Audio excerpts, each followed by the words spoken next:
बिस्मिल्लाहिर्रहमानिर्रहीम, अस्सलाम वालेकुम। खुलासा ये हुआ है कि सऊदी अरेबिया के करंट किंग अभी तक तो जिंदा हैं, बेड पर ही सही, किंग सलमान बिन अब्दुल अजीज यानी ये जो जनाब है, इनके वालिद साहब ने ईरान को धमकी दी है कि अमेरिका यानी ट्रंप से न्यूक्लियर डील कर लो वरना इजराइल तुम पर हमला करेगा, और उस हमले की वजह से पूरा का पूरा रीजन यानी मिडिल ईस्ट के तमाम देश आग की चपेट में आ जाएंगे। लो कर लो बात। अब इनसे कोई जाकर कहे कि परवाह किसको है, तुम आग की चपेट में आओ या पानी की चपेट में आओ या अपने ही देश के किसी रेगिस्तान में जाकर अपनी कब्र बनाकर उसी में दफन हो जाओ।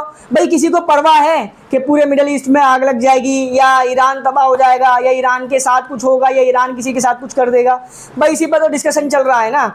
जब फ़लस्तीन के लोग, गाज़ा के लोग जिस जुल्म और ज़्यादती का शिकार हो रहे हैं, जिस पर पूरी दुनिया खामोश है और ख़ासकर ये अरब के दलाल खामोश है, वही जुल्म अगर अरब वालों पर या वही आग अगर अरब पर मुसल्लत हो जाए तो किसी को कोई फ़र्क पड़ेगा?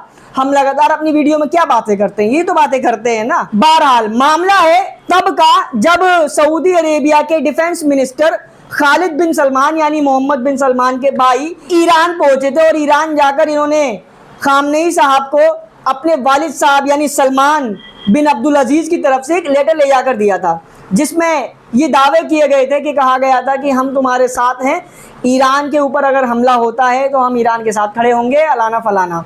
मगर अब ये बातचीत सामने निकल कर आई है। 17 अप्रैल को ये मामला हुआ था, अब 1 महीने से ज़्यादा हो चुका है। तब ये रिपोर्ट आ रही है कि क्लोज डोर एक मीटिंग हुई थी, मतलब बंद कमरे में एक मीटिंग हुई थी। उस मीटिंग में खालिद बिन सलमान, जो सलमान बिन अब्दुल अजीज़ के बेटे हैं, उन्होंने ईरान के ऑफिशियल्स को धमकी दी थी कि आयतुल्लाह खामनेई साहब से जाकर कहो, खुद की तो औकात नहीं है ना, फेस टू फेस बैठे भी थे तब नहीं कहा गया।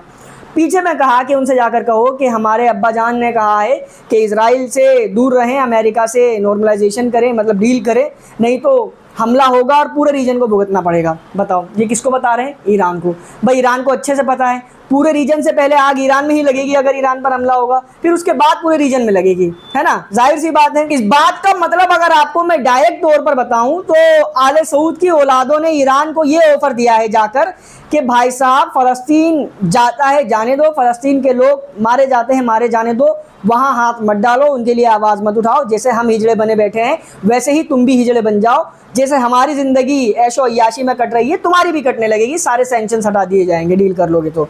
डायरेक्ट मतलब ये है। लेकिन पता नहीं क्यों ये ईरान वाले जो हैं, क्यों ये अपनी वैल्यूज़ जो इस्लामिक वैल्यूज़ है उसका सौदा नहीं करना चाहते। पता नहीं क्यों ये लोग अपने देश की इकोनॉमी को बर्बाद कर रहे हैं, अपने देश के यूथ के मॉडर्न फ्यूचर को बर्बाद करने पर तुले हैं। और जब दुनिया बल्कि सऊदी अरेबिया मक्का मुकर्रमा के अंदर डिस्को खोल रहा है, शराब आम कर रहा है, तब ये ईरान वाले हैं। देख लो, एक वक्त में ये सऊदी अरेबिया के दुश्मन थे, पर्शियन एम्पायर जब थी, अब ये इस्लाम का ठेका लिए फिर रहे हैं। तो सऊदी अरेबिया का कहना है भैया मिलजुल के काम करते हैं, तुम भी हमारी तरह हो जाओ। नहीं, ईरान ऐसा भी तो कर सकता है ना, तुर्की के खलीफा की तरह स्टेज पर खड़े होकर हाय इजराइल, लेकिन अंदर ही अंदर उनसे बातचीत बना लो, फिर कहो कि अल्लाह हमें एक दिन तौफीक देगा तब हम बताएंगे। ऑपरेशन 2 प्रॉमिस 1 2 तो लॉन्च कर ही दिया है, 3 ना भी करे, अब कुछ भी ना भी करे तो 2 बार तो कर दिया ना कम से कम। वहीं इजराइल ने एक बार फिर वेस्ट बैंक के अंदर 22 न्यू सेटलमेंट यूनिट्स को अप्रूवल दिया है, और इसकी साथ ही साथ इजराइल के फॉरेन मिनिस्टर, डिफेंस मिनिस्टर है अब इजराइल कैट्स, इन्होंने फ्रांस के प्रेसिडेंट मैक्रोन को चिढ़ाते हुए, धमकी देते हुए ये कहा है कि देखो अभी हमने 22 सेटलमेंट यूनिट्स को अलाउ किया है, अगर तुमने फ़लस्तीन स्टेट को मान्यता देने की कोशिश की तो ऐसा सिर्फ तुम पेपर पर ही कर पाओगे, क्योंकि ज़मीन तो फ़लस्तीन के लिए हम छोड़ेंगे ही नहीं, सब खा जाएंगे, चबा जाएंगे, निगल जाएंगे। इसके अलावा आपको बताता चलूँ कि फ्रांस के जो प्रेसिडेंट हैं इमैनुअल मैक्रोन, इन्होंने फ़लस्तीन की वकालत करना शुरू कर दी है पिछले कुछ दिनों से। पता नहीं ये भी ढोंग है क्या है। बहरहाल इन्होंने कहा कि यूरोप के तमाम देशों को गाज़ा के अंदर इजराइल ने जो ह्यूमैनिटेरियन एड पर ब्लॉकेज लगाया हुआ है उसको अगर वो सही नहीं करता, उसमें सुधार नहीं लाता है, तो हम सबको मिलकर इजराइल के खिलाफ कुछ सख्त कदम उठाने पड़ेंगे। बस इतनी सी बात थी कि इजराइल ने सीधे इल्ज़ाम लगा दिया कि फ्रांस हम पर क्रूसेडर वॉर मुसल्लत करने की कोशिश कर रहा है। क्रूसेडर कहा जाता है एक तरह का धार्मिक जंग मुसल्लत करने की कोशिश कर रहा है फ्रांस इजराइल जैसे मासूम, निहत्थे, इनोसेंट और कमज़ोर देश पर। भैया इनका साफ कहना है, अगर इनके क्राइम, इनके आतंक, इनके हरामीपन में साथ दोगे तो ठीक है, अच्छे हो, हमारे पार्टनर हो। अगर हमारे खिलाफ आवाज़ उठाओगे, हरामीपन को हरामीपन बताने की कोशिश करोगे, तुम्हारी भी उल्टी गिनती शुरू कर देंगे। उधर जर्मनी भी अब विचार कर रहा है पिछले 20 महीनों से हथियार सप्लाई करके गाज़ा के छोटे छोटे मासूमों को मरवाने के बाद कि गाज़ा में जो इजराइल ह्यूमैनिटेरियन एड पर ब्लॉकेज लगाए हुए है उसको अगर वो सुधारता नहीं है, उसमें सुधार नहीं लाता है, तो इजराइल को जो हम हथियार दे रहे हैं उसके शिपमेंट पर विचार करेंगे कि देने हैं या नहीं देने हैं। समझ रहे हो?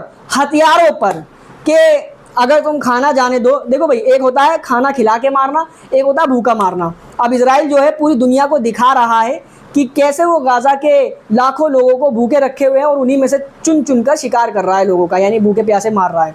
तो ये जर्मनी को शायद अपनी हिस्ट्री याद आ रही थी कि हमसे आगे निकलने की कोशिश कर रहा है इजराइल, इसलिए उन्होंने ये डिसाइड किया है कि भाई खाना खिलाने दो, अगर खाना दोगे गाज़ा के लोगों को तब हम तुम्हें हथियार देंगे, पहले खाना खिलाओ फिर उनके ऊपर बम गिराओ।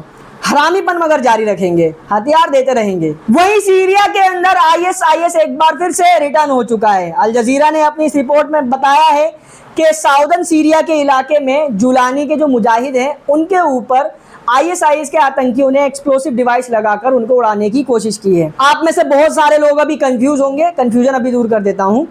मामला कुछ ऐसा है कि जुलानी जो आया है सीरिया के अंदर, ये तमाम तरीके की हुज्जतें तमाम कर रहा है, इजराइल को यकीन दिलाने के लिए वफादारी के गीत भी गा रहा है कि हम तुमसे वफादार हैं, टेंशन मत लो, हमारी तरफ से तुम्हें कोई तकलीफ नहीं होगी। पैलेस्टाइन के जो मूवमेंट्स के ग्रुप्स हैं उनको भी हम पकड़ पकड़ कर जेलों में डालेंगे, हमसे डरने की ज़रूरत नहीं है, हम पर शक करने की ज़रूरत नहीं है। लेकिन इजराइल अभी भी इन पर भरोसा करने को तैयार नहीं है। ऊपर ऊपर तो कह रहा है कि चलो बात कर लेंगे, लेकिन अंदर ही अंदर इनको कमज़ोर करने के लिए अपना एक आतंकी ग्रुप यानी आईएसआईएस को उसने एक्टिव कर दिया है सीरिया के अंदर। आईएसआईएस कुछ और नहीं, इन्हीं का बनाया गया एक आतंकी ग्रुप है जिसको मुसलमानों को पूरी दुनिया में बदनाम करने के लिए भी बनाया गया है। ये पूरी क्रोनोलॉजी है, आपको यूट्यूब पर बहुत सारी एनालिसिस वीडियोस मिल जाएंगी इसके ऊपर कि किस तरीके से ग्रुप्स बनाए जाते हैं, मुसलमानों के नाम रखे जाते हैं, मुसलमान जो पैसा लेकर किसी भी हद तक जा सकते हैं उनको उस ग्रुप में शामिल किया जाता है ताकि मुसलमानों को बदनाम किया जाए। आतंकी तो सिर्फ मुसलमान होते हैं, ये जो स्लोगन है पूरी दुनिया के लोगों के कानों के साथ साथ दिमागों में भी फिट कर दिया जाए। वहीं आप तमाम हजरात को अच्छे से पता है कि ऑपरेशन सिंदूर के सक्सेसफुल हो जाने के बाद, पाकिस्तान के 11-12 मिलिट्री बेसिस तबाह हो जाने के बाद, एयर बेसिस तबाह हो जाने के बाद, हज़ारों लाखों सैनिक और आतंकियों के मारे जाने के बाद, मीडिया ने, किसी ने कराची को फतह किया तो किसी ने इस्लामाबाद को फतह किया, किसी ने लाहौर फतह कर लिया, मगर बड़े ही दुख की बात है कि पीओके इस बार भी नहीं आ पाया। भले ही पाकिस्तान की राजधानी हमने ले ली, वापस भी दे दी, 3 दिनों के अंदर ही हमने जंग भी बंद कर दी, टर्म्स एंड कंडीशंस भी लगाई, क्या लगाई वो अभी तक खुलासा नहीं हुआ है और शायद ज़िंदगी में कभी होगा भी नहीं। उसके बाद अब बिहार में प्रचार और प्रसार हो रहा है। रशिया हमारा एक बहुत पुराना और बहुत ही सख्त वाला अलाय है, हर जंग में हमारी मदद की है, ये तो इतिहास गवाह है। उसी रशिया के प्रेसिडेंट पुतिन ने पाकिस्तान को अपनी गोद में बिठा लिया है। जंग के दौरान भी इन्होंने अपना रुख कोई कड़ा नहीं रखा पाकिस्तान के खिलाफ और ना ही भारत के बिल्कुल सपोर्ट में रहे। अब देखो क्या हुआ है, ये टाइम्स ऑफ इंडिया की रिपोर्ट है आपकी स्क्रीन के ऊपर। पुतिन ने पाकिस्तान के पीएम शहबाज शरीफ का वेलकम किया और पाकिस्तान के साथ $2.6 बिलियन का मेगा पैक्ट यानी आर्थिक समझौता टाइप का कर लिया है।